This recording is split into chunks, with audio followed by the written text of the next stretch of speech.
La TVT au cœur de l'information.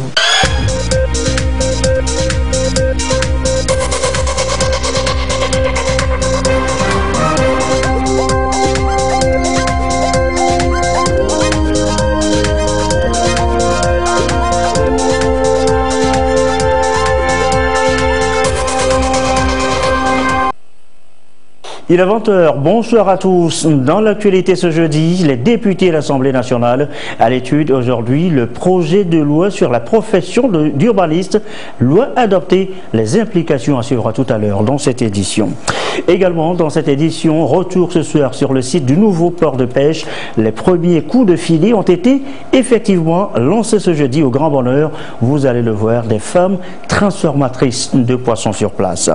Et puis l'assurance vieillesse, ça nous concerne tous. Ce qu'il faut en savoir, la Caisse nationale de sécurité sociale nous renseigne ce soir dans cette édition.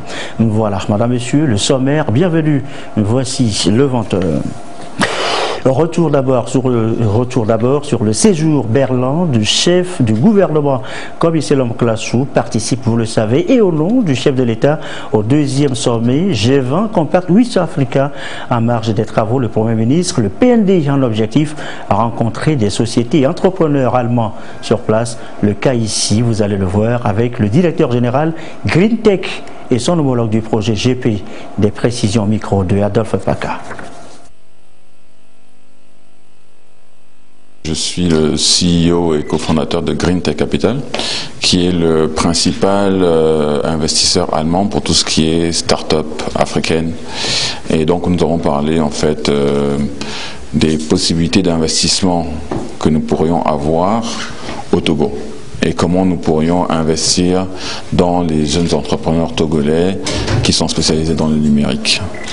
Et nous avons également parlé du programme d'investissement et de support à l'investissement que Green Tech Capital et l'Agence française de développement sont en train de mettre en place dans la partie francophone, qui donnerait accès dépendant en fait de la performance de certaines entreprises à des prêts à taux zéro pour leur permettre de se préparer mieux à l'investissement et au support que l'on peut apporter.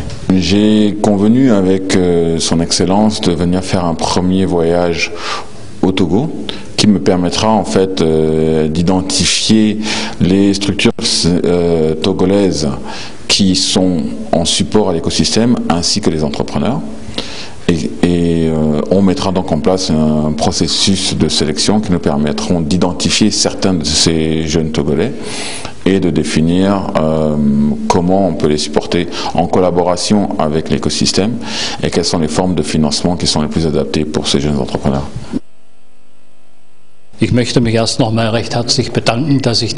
Nous avons eu à échanger sur un certain nombre de projets que nous voulons réaliser au Togo. Il s'agit des projets agricoles et des projets de formation professionnelle. Avant qu'on arrive au niveau de la formation, il faut d'abord cultiver à grande échelle et il faudra des terres disponibles.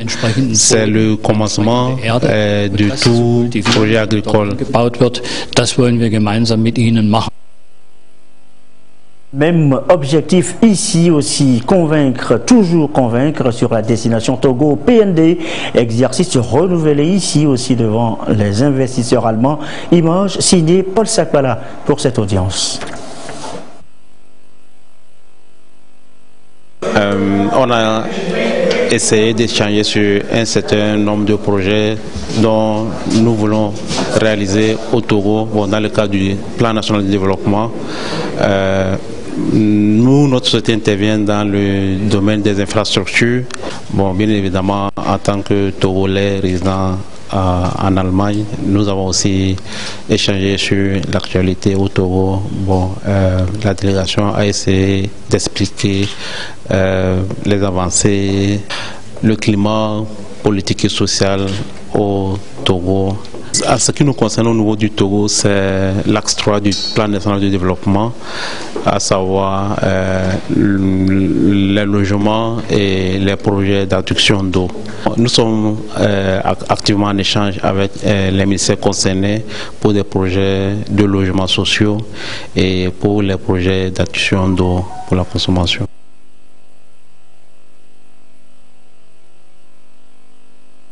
Nous avons eu le plaisir d'être reçus par son Excellence, Monsieur le Premier ministre, pour lui parler d'un projet que nous avons dans le domaine touristique, un projet très très important qui va développer les capacités touristiques du pays, qui va mobiliser beaucoup d'emplois.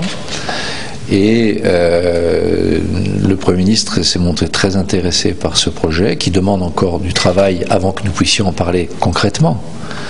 Mais nous avons marqué une étape très importante aujourd'hui et nous sommes venus lui dire aussi notre confiance dans le Togo, parce que nous avons vu les progrès réalisés au cours de ces dernières années. Nous avons vu comment le Togo a fait des bonds spectaculaires dans le classement des pays qui réforment, dans le classement des pays qui assurent la paix et la sécurité, dans le classement des pays qui créent un climat favorable pour les affaires. Et donc c'est avec cette nouvelle donne d'un Togo qui est dans l'ère moderne pour un développement durable que nous voulons faire inscrire ce projet de développement touristique qui va connaître maintenant des avancées. Sun Farming Food and Energy Sun Farming, c'est une combinaison d'énergie solaire et de l'agriculture qui va faire un hub au Togo et faire la production de l'agriculture et de l'énergie pour la population togolaise. Sun Farming serait comme en Afrique du Sud et au Madagascar, l'Afrique du Sud où ils sont déjà 10 ans, une combination de la production agricole bio et pour la population togolaise.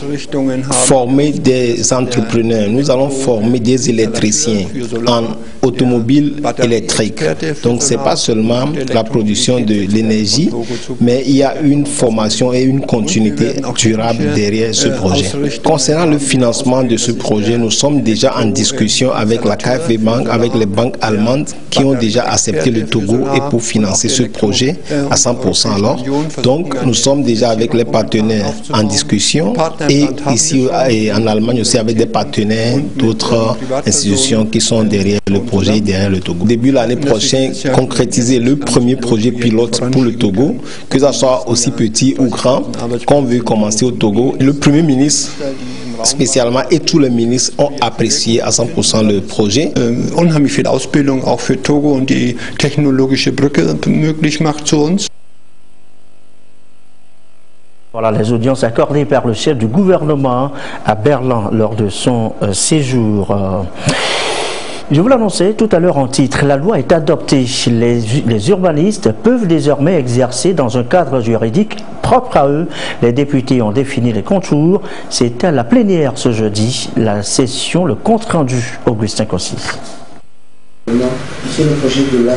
C'est un des corps de métier qui intervient dans l'aménagement urbain et le développement harmonieux des agglomérations, le métier de l'urbaniste.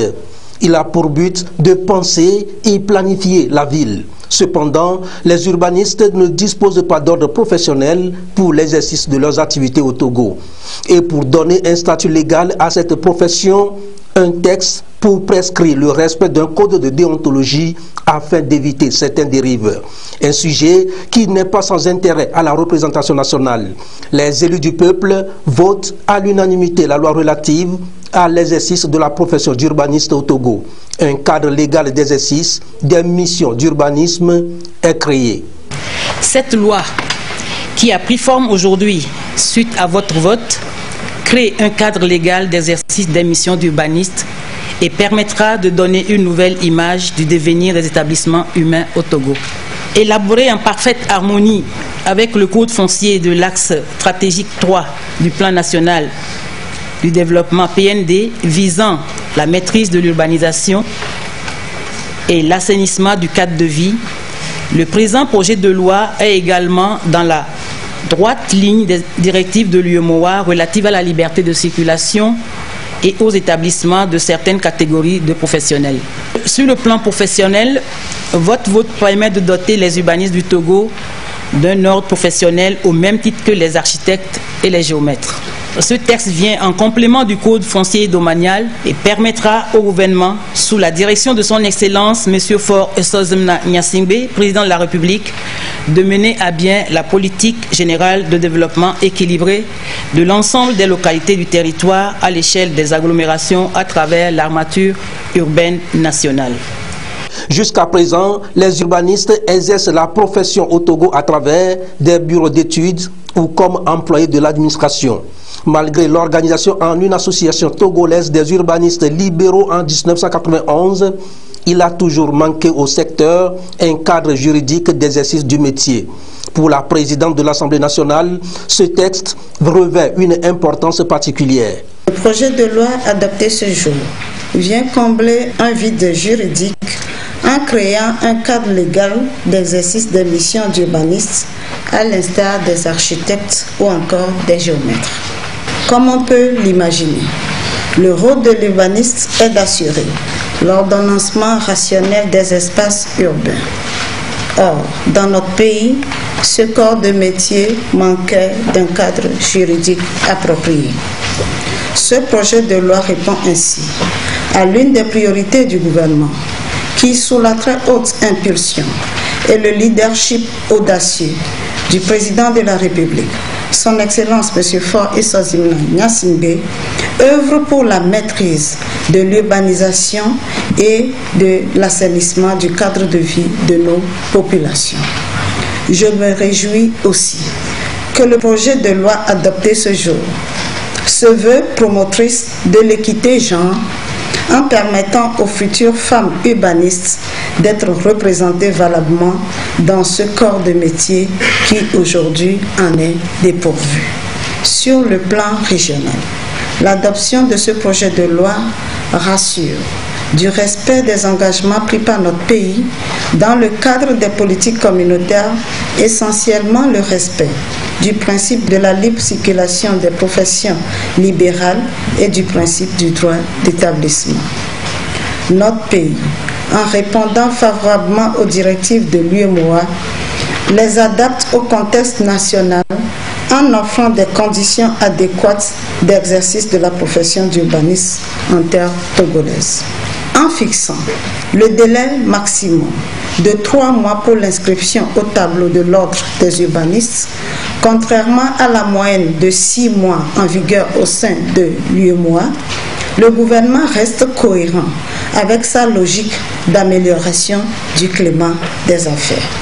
Nous espérons donc que les urbanistes exerceront leur profession dans l'intérêt des populations pour la conservation, la préservation et la valorisation des ressources naturelles partagées pour une meilleure qualité de l'espace de vie. Et à l'heure où avoir un lopin de terre au Togo est presque devenu un devoir civique, réglementer le cadre d'aménagement du territoire reste une démarche salutaire. Il en va pour la préservation et la valorisation des ressources naturelles et du cadre de vie. Il faut intéresser le plus grand nombre. S'il le faut, ne laisser personne sur les carreaux. Eh bien, c'est l'objectif de la semaine de l'inclusion financière, banque, microfinance. Tous à l'échelle UEMOA sont réunis à la BCEAO depuis ce matin. Comment inclure donc le plus grand nombre? Eh bien, la digitalisation au service du paiement semble aujourd'hui la solution qui s'impose. Carmen Madjé à Capo. Banquiers, chefs d'entreprise et autres acteurs du monde financier sont ici sensibilisés sur l'éducation financière et la protection des consommateurs. Finalité, faire des services financiers numériques un instrument qui facilite la vie des clients en leur permettant d'effectuer des transactions et de mieux gérer leurs dépenses et revenus. La Banque centrale des États de l'Afrique de l'Ouest, BCEAO, s'investit ainsi dans la promotion de l'utilisation du digital dans le secteur financier au sein de l'UEMOA. Pour ce qui concerne la Banque centrale, ce phénomène-là, lorsqu'elle se développe, ça nous permet d'avoir plus de transparence dans les transactions financières, ça nous permet d'avoir une certaine célérité dans les opérations qui sont exécutées et ça nous permet, entre autres également, de lutter contre ce que nous appelons le blanchiment de capitaux. Et c'est un phénomène qui intéresse également l'État, puisque l'État même s'est lancé également dans la digitalisation avec toutes les opérations de paiement qui vont se faire de façon électronique. Depuis quelques années, le gouvernement togolais a bien compris le rôle essentiel de la digitalisation dans le processus de développement. Pour le ministre de l'économie et des finances, l'initiative de la BCEAO vient appuyer les efforts des plus hautes autorités en matière d'inclusion financière.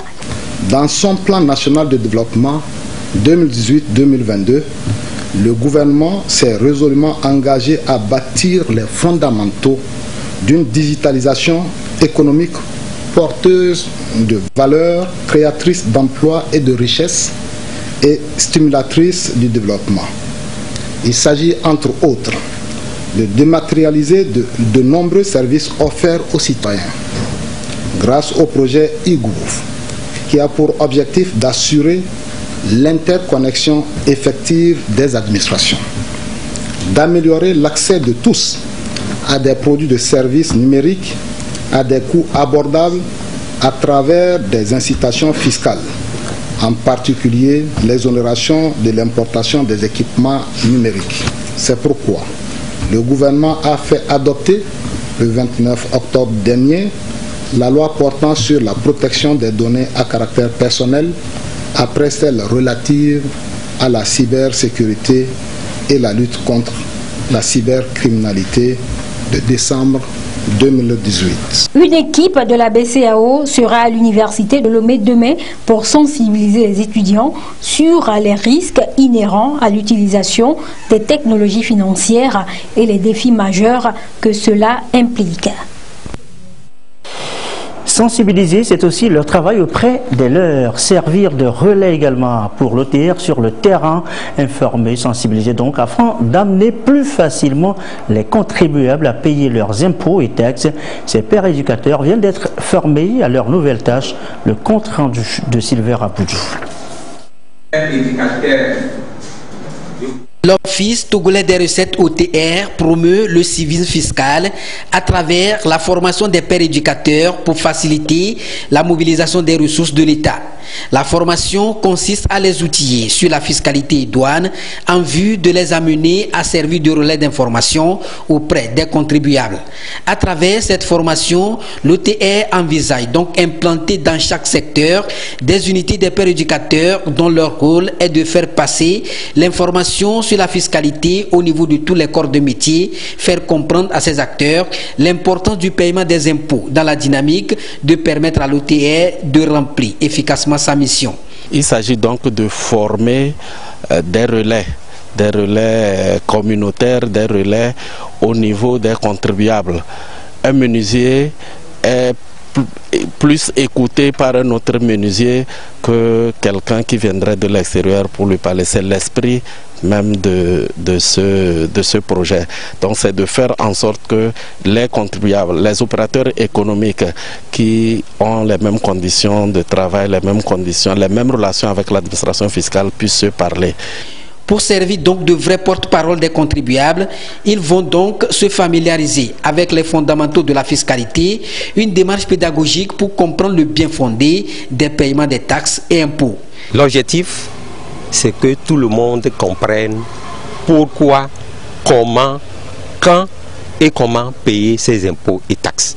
Nous voulons que tout le monde comprenne les fondamentaux de la fiscalité. Et à leur tour, quand ils seront dans leur localité, qu'ils puissent informer et former leurs collègues Le guide de l'administration fiscale de l'Office togolais des recettes OTR, qui renferme les principes de base de la fiscalité, va être parcouru, histoire de renforcer les acquis des pères éducateurs capables de jouer efficacement leur rôle sur le terrain, celui de faciliter cette relation entre opérateurs économiques et administration fiscale. Nous vous en parlions hier, image à l'appui, le démarrage des activités au nouveau port de pêche. Aujourd'hui, nous sommes retournés sur le site. C'est un déménagement dans la bonne humeur. Image de ces femmes transformatrices de poissons et de ces pêcheurs heureux qui s'adonnent à leur tâche avec ardeur et bonheur. Regardez ce reportage de Dodo Arrêt. Il est 9 h. Les premières pirogues rentrent au port avec leur capture. Les femmes se précipitent pour avoir les meilleures prises. Dame d'Atoubé part avec la plus grande part de la prise halieutique. À notre arrivée, nous avons pu acheter des poissons. Ce premier jour d'activité au nouveau port de pêche n'a pas été très bénéfique, aussi bien pour les pêcheurs que pour les bonnes dames. Et pour cause, la pluie qui a perturbé la sortie des pêcheurs. À cause de la pluie, beaucoup de pêcheurs sont rentrés avec peu de poissons et nous n'avons pas pu acheter en quantité. La pluie a failli perturber nos activités.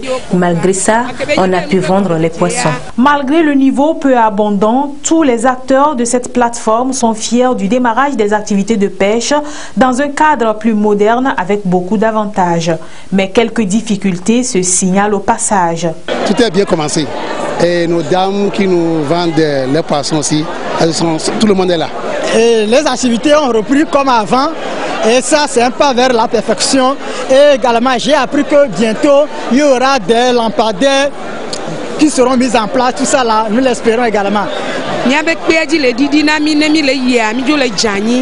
Notre piste est glissante et quand il fait nuit, on n'a pas de lumière sur la route des pêcheurs et dans le marché. Parfois, on est obligé de quitter tôt. Il n'y a pas de mouvement au niveau de l'eau et cela ne nous avantage pas. Le directeur du port de pêche rassure sur les mesures prises et celles en cours pour permettre aux pêcheurs et à leurs mareyeuses de jouir de leur activité. Tout ce programme est déjà pris en compte. Et on a déjà ciblé les lieux où on doit mettre les mâts de projecteurs pour éclairer tous les sites, y compris l'entrée du site. Donc le marché est déjà en cours d'être octroyé à un fournisseur qui va le faire dans les jours à venir. Donc nous avons 2 machines de production de glace qui permettra aux pêcheurs de prendre la glace en allant en mer afin de conserver le produit pêché pour qu'il ne soit pas altéré. Les poissons pourront être conservés avec près de 390 caisses. Donc ça, c'est des facilités qui ne se trouvaient pas à l'ancien port de pêche. On va nettoyer tout le temps le site pour qu'il n'y ait pas de odeurs nauséabondes et que la qualité vraiment soit au point. Les femmes sont un maillon incontournable de la pêche artisanale au Togo et sont plus de 10 000 à pratiquer cette activité. Elles s'occupent de la transformation et de la commercialisation du poisson depuis une dizaine d'années pour certaines. Une activité génératrice de revenus qui leur permet d'être autonomes et de subvenir à leurs besoins. Ils sont de plus en plus têtus et défient ouvertement aujourd'hui les antibiotiques. Enseignants, chercheurs, professionnels de la santé, étudiants, tous partent en guerre contre ces microbes résistants.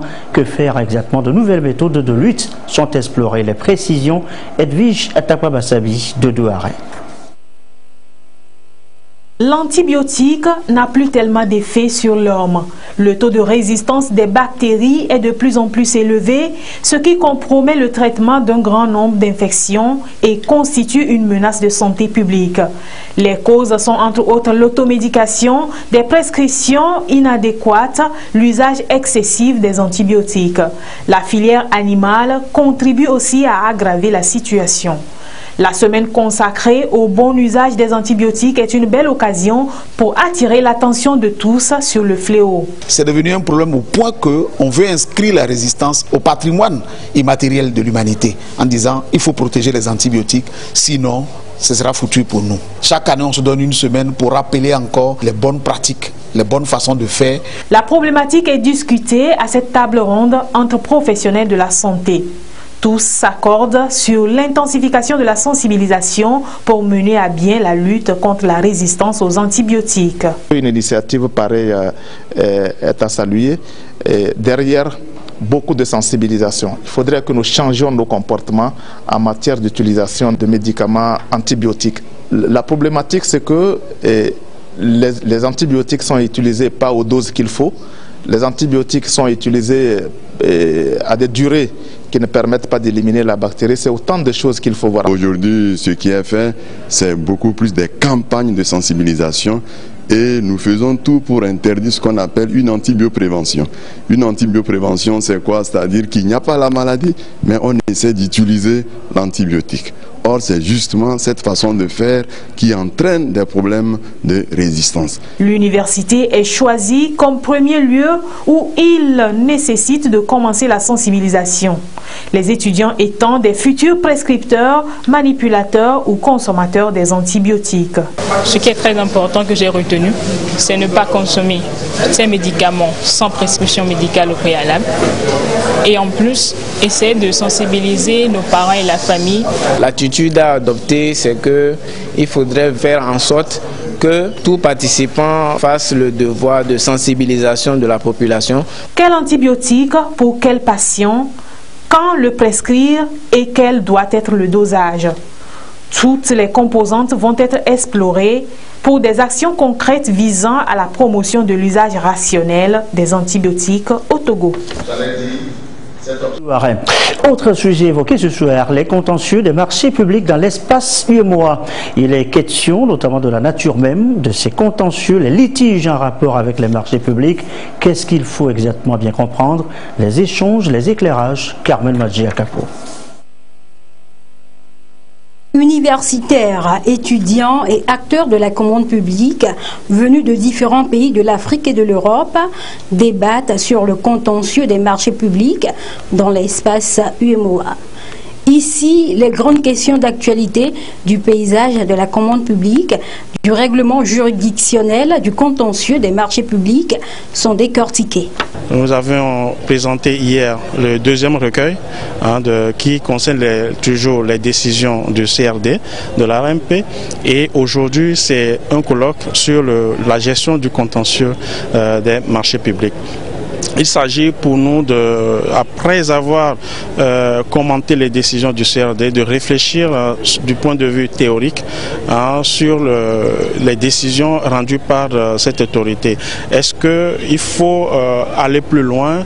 Est-ce qu'il y a des aspects qu'il faut améliorer? Est-ce que du point de vue de la réglementation, il y a des efforts à faire? Les marchés publics revêtent une importance capitale dans le développement économique des pays membres de l'UEMOA.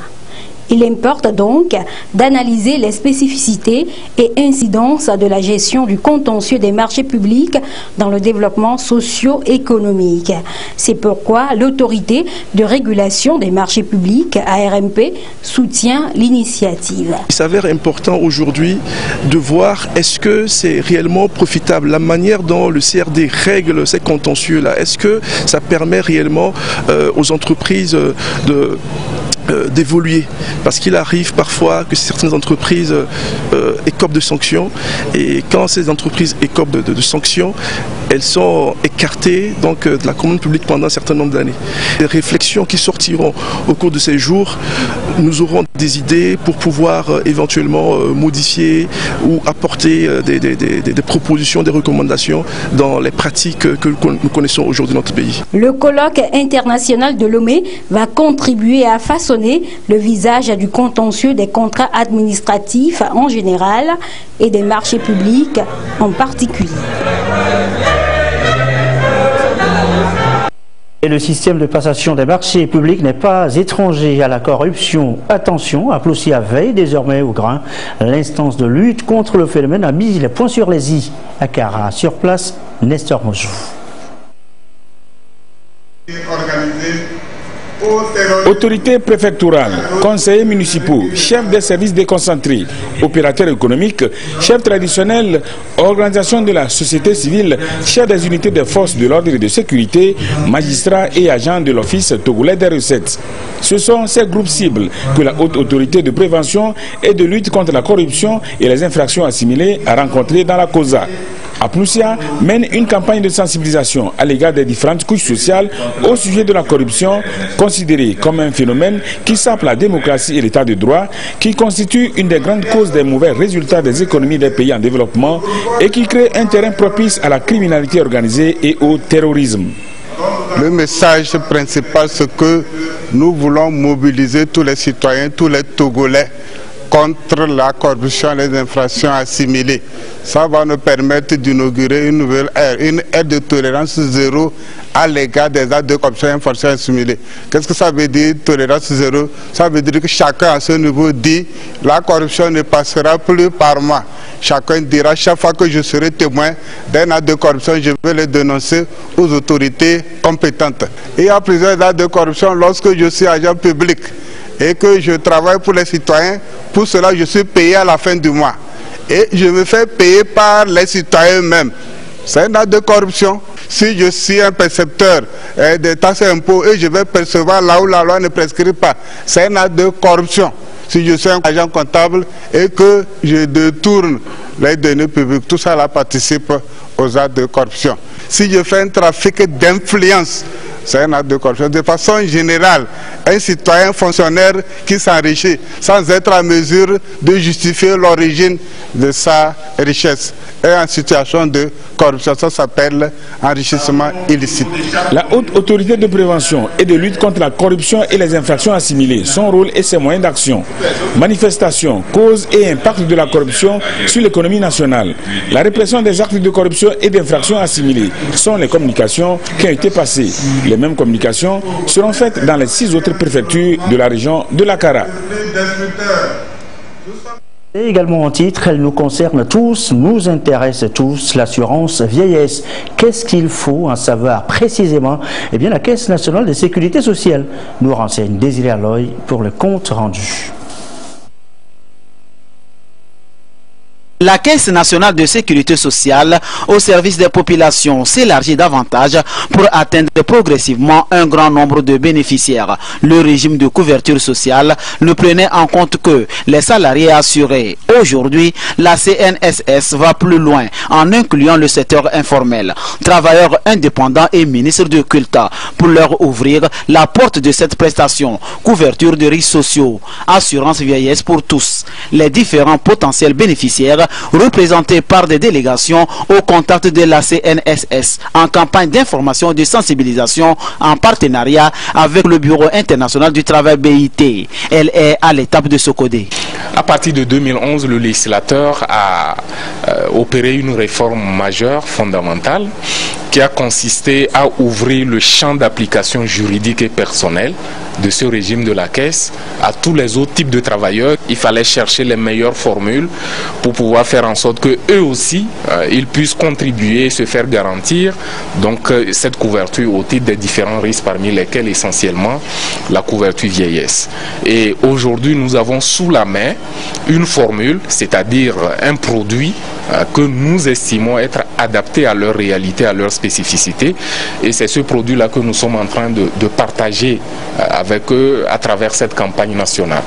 La direction générale de la CNSS a voulu qu'au-delà du travail qu'on a fait dans notre laboratoire, qu'on aille sur le terrain pour exposer, échanger et recueillir donc les observations de ces différents acteurs. De façon unanime, ces acteurs ont salué ce dispositif-là qui désormais leur permet de pouvoir se faire garantir, comme je le disais tantôt, une pension de retraite. Les participants à la rencontre d'échange reconnaissent que la vieillesse est une charge. Ils se réjouissent de l'initiative de la Caisse. Nous, les artisans, nous ne bénéficions pas de l'assurance de vieillesse. Donc, comme c'est venu, nous sommes vraiment très contents parce que nous aussi, nous allons bénéficier de cela.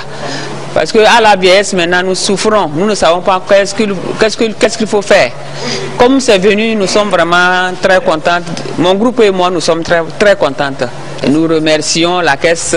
Nous sommes des transporteurs et nous avons aussi nos collègues qui sont les conducteurs. On les invite donc à nous associer pour obtenir les informations du nouveau produit. Le produit Assurance Vieillesse pour tous, une belle opportunité à saisir pour s'assurer de vieux jours heureux. Et si le bénéficiaire venait à décéder, son reliquat sera versé aux ayants droit. Les sports à présent, c'est chaque jeudi, c'est un rendez-vous dans cette édition. Jean Kofi et Lady nous a rejoint sur ce plateau. Bonsoir Jean. Bonsoir Jason. On parle d'abord du Centre de développement de l'athlétisme africain de Lomé qui a lancé officiellement sa rentrée et c'est cet après-midi. Effectivement Jason, c'est à travers une cérémonie qui a réuni les acteurs de l'athlétisme venus du Togo et d'ailleurs au stade de Kégué. 13 athlètes venus de la sous-région vont bénéficier d'une formation de qualité au sein de cette institution. Rendu Sergine Raimondo. Une première du genre au Centre de développement de l'athlétisme africain de Lomé et d'ici. Les pensionnaires du dit centre débutent un cycle de formation afin d'exceller dans leurs différentes disciplines. La présente rencontre lance officiellement cette rentrée. C'est quelque chose que nous faisions déjà habituellement dans le centre de Dakar que j'ai dirigé pendant 20 ans.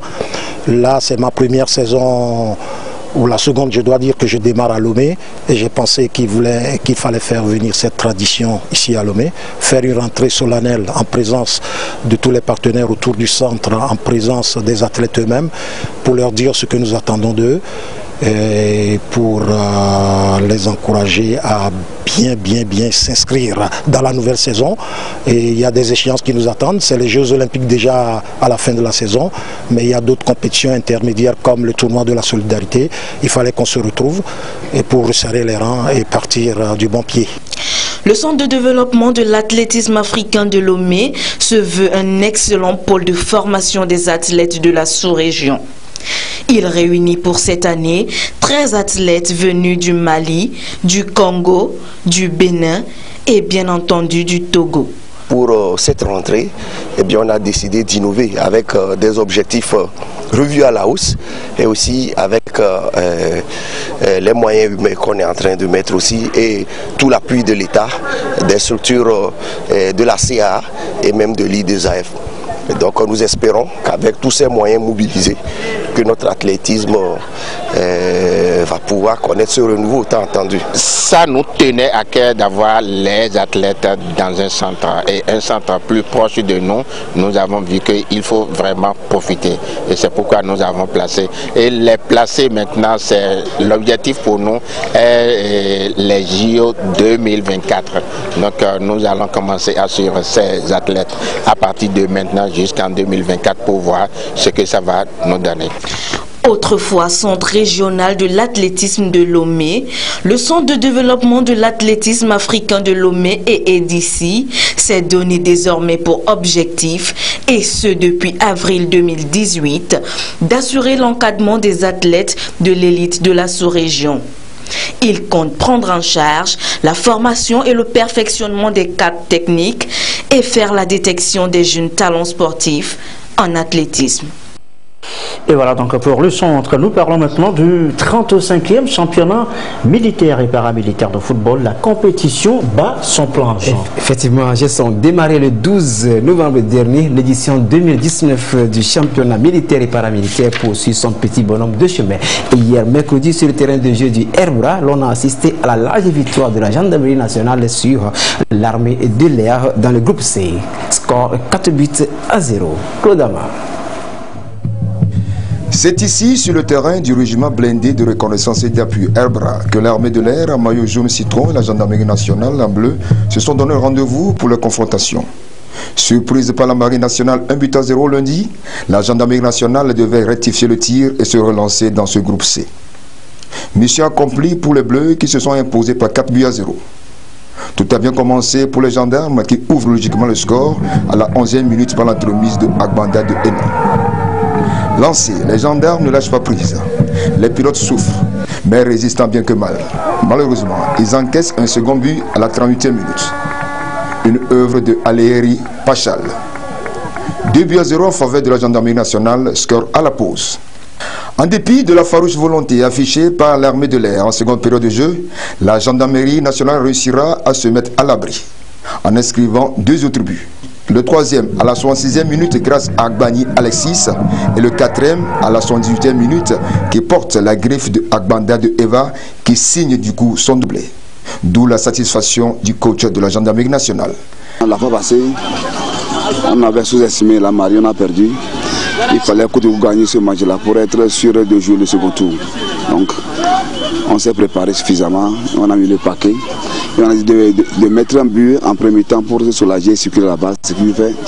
Il a fallu qu'on fasse circuler la balle et faire court derrière le ballon et jouer en attaque placé pour pouvoir marquer des buts. Déjà lundi, on va se faire pour les quarts de finale. On va se retrouver à l'entraînement. Puisqu'il y a eu bon nombre de matchs déjà, je sais comment préparer les autres matchs. On mettra une stratégie en place pour pouvoir jouer et gagner. Ça va être 2 finales qu'on a perdu, 2017 et 2018.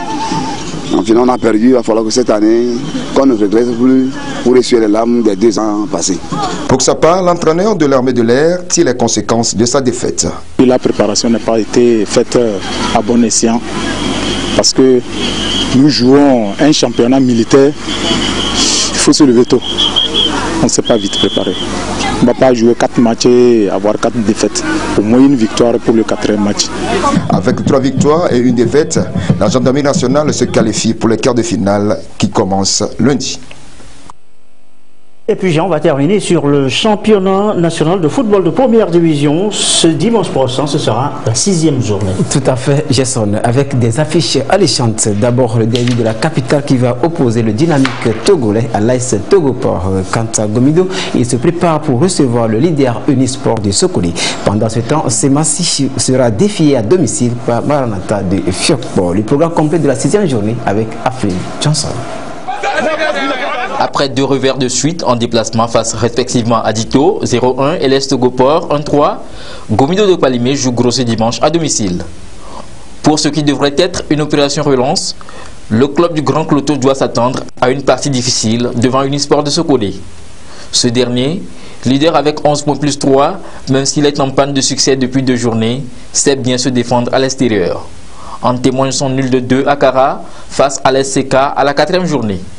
Les académiciens de Coloundais, qui se savent poursuivis à 2 unités près par Sarah FC de Bafilo, voudraient aussi empocher les 3 points pour être sûr de garder le fauteuil. Gagner, Unisport en a les moyens et ce sera au Show Boys de Palimé, 6e, de trouver la formule requise pour contrer les éléments venus de Chaoudjo d'abord et les surprendre ensuite. Le frère ennemi de Gomido, Maranatha de Fiokpo, quant à lui, est attendu à Sokodé par Semassi. Maranatha 12e, qui a amorcé une phase de rédemption depuis 2 matchs à l'occasion de s'éloigner davantage de la zone rouge. Un nul, voire une victoire des messagers, quoi qu'il en soit, c'est jouable devant une équipe de Semassi, pas au mieux de sa forme jusqu'ici. Néanmoins, les guerriers devant leur public peuvent encore se transcender et arracher le succès. Akara, c'est une équipe de la SCK en doute qui va se produire face au 2e au classement Sarasport. Seulement 2 petits points engrangés en 3 rencontres, c'est dire que les chauffeurs de la Cosa ont le devoir de se révolter ce dimanche pour espérer revenir en milieu de tableau. Sarasport, de son côté, aimerait bien rééditer à Kara le hold-up réalisé 2 semaines plus tôt face à la SOTR à Lomé. ASC Sara à suivre de près. Le stade de l'état-major des forces armées togolaises sera le théâtre d'un duel aux issues incertaines entre le dynamique togolais et l'Est Togoport. Le club militaire évoluera à coup sûr avec l'intention de se rattraper de sa défaite 0-1 de Womé le week-end écoulé. Les portuaires, pour leur part, ne se priveraient pas non plus d'une victoire après le réveil et le sensationnel 3-1 qu'ils ont infligé à Gomido. À Atakwame, il faut dire qu'il se porte mieux apparemment à la visite de l'association sportive de la Cosa ASCO, également en regain de forme. Bolé Soudaneho, qui a renoué avec le succès le week-end écoulé à domicile aux dépens de la SCK à l'occasion de cette 6e journée, sera face aux Anges à Notcha. On suivra aussi la tentative de remontée de la SOTR devant Koroki Metete de Chamba au stade municipal de Lomé. Donc ce sera tout pour ce soir pour votre page des sports. Oui, vous rappelez que samedi, le sport et détente va commencer à partir de 13h45. Et nous merci, rendez-vous bien noté, Jean, pour samedi prochain. La direction générale de la compagnie énergie électrique du Togo souhaitait informer son aimable clientèle que suite à une panne survenue ce jeudi 21 novembre 2019 aux environs de 6h28 sur les ouvrages électriques de la CEB au poste source à Lomé à Plaou, la fourniture de courant électrique connaît des perturbations dans la ville de Lomé et de ses environs. Les équipes techniques de la CEB et de la CET sont à pied d'œuvre pour un retour de la situation à la normale dans les meilleurs délais. La direction générale de la CET, la direction générale, présente donc ses excuses à la clientèle et la remercie pour sa bonne compréhension. Et notre rendez-vous, c'est juste tout à l'heure. Après ce journal, ce sera avec Lys Jamien et ses invités du jeudi, qui poursuivent donc la discussion sur la drogue parmi les jeunes dans nos écoles. Comment sortir de cette addiction? Vous en saurez un peu plus dès tout à l'heure, 21h, dans Jeudi Femmes. Et ceci referme ce journal. Merci à vous qui nous suivez ce soir et particulièrement du côté de Ebli, dans le Zior et partout ailleurs. Et comme d'habitude, toujours fidèlement, très belle soirée.